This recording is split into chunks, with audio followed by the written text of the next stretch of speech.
So you mentioned Montreal. Actually, I have partners in Montreal. And most of the people who are there, especially who have moved there in the last maybe 10, 15 years, they are people who work in labor-intensive jobs. They are in the service industry. They're always tired and things like that. And that's always the reason why they say, I don't have time to do Atomy. I don't have time.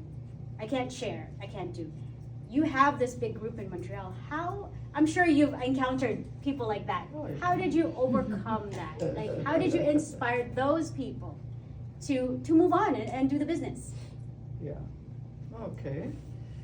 And mind you, actually, the Philippines is the same way. We have a lot of partners in the Philippines who also struggle with the same thing because life is hard in those countries. So how do you inspire them? Well, life will always be hard.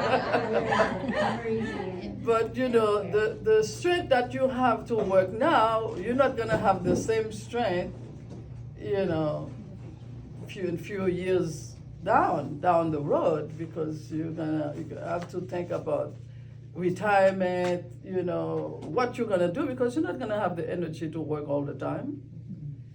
I tell them, hey, you know, you may not have enough time to build Atomy fully, like full time, or give too much time, but at least little at a time, and down the road, that account that you know been using the products and share customers and stuff, that account probably gonna be your retirement plan. You know, make it as a retirement plan, because you're not gonna have the same energy to keep working and working and working. And those jobs, they don't owe you to keep you in that job forever.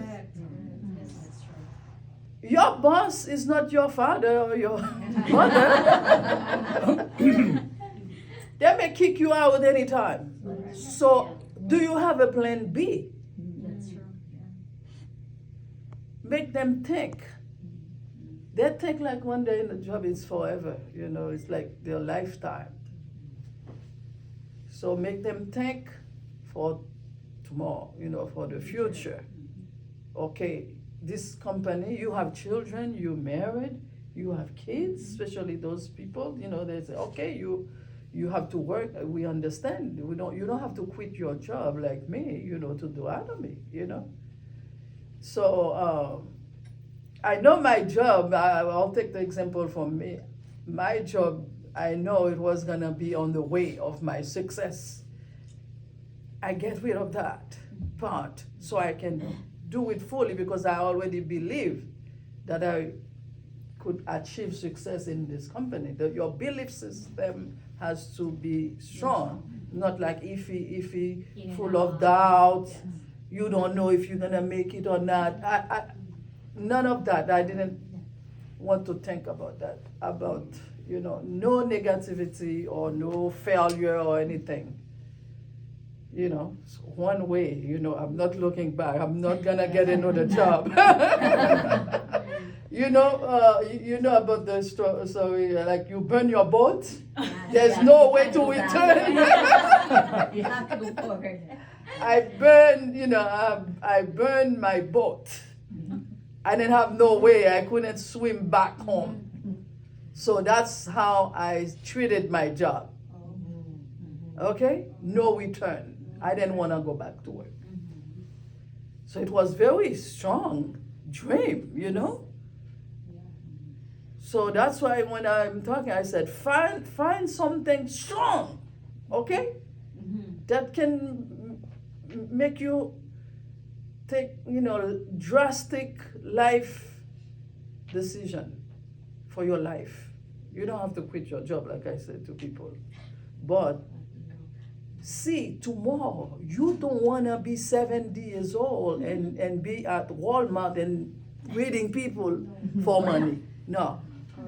You don't want your offspring, you tell them straightforward, you don't want your offspring, your children, live the same kind of life you are living now.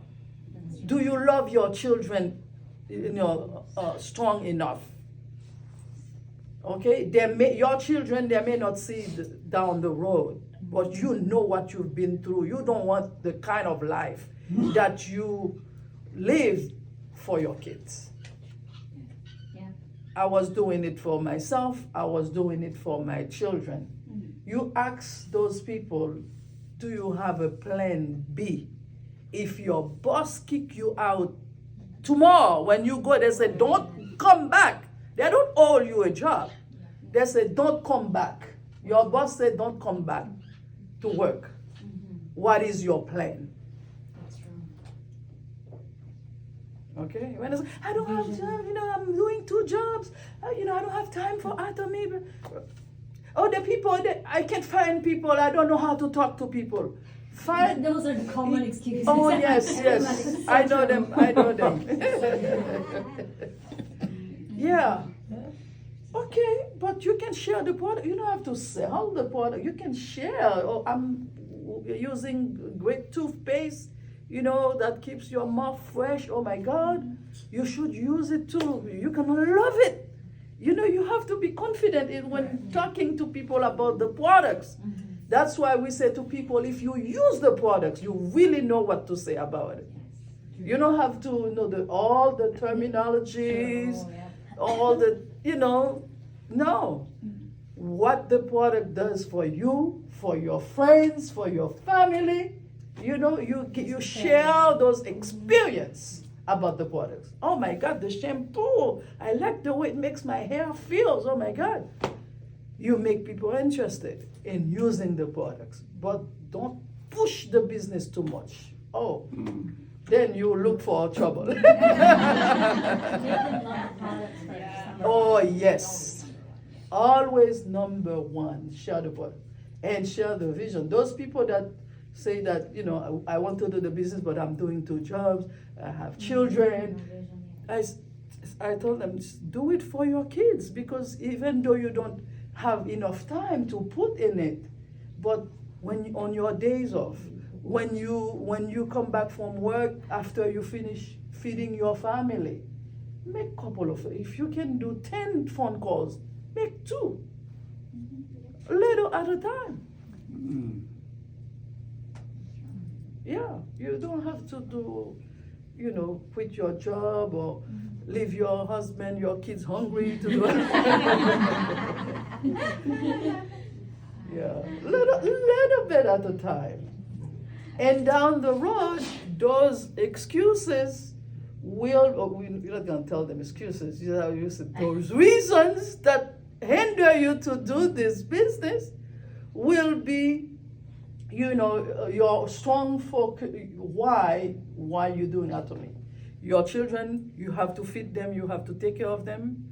Make them the reason why for doing Atomy, because you can leave an inheritance to them, because in Atomy, when you do Atomy, this is for your children. You cannot leave your job to them.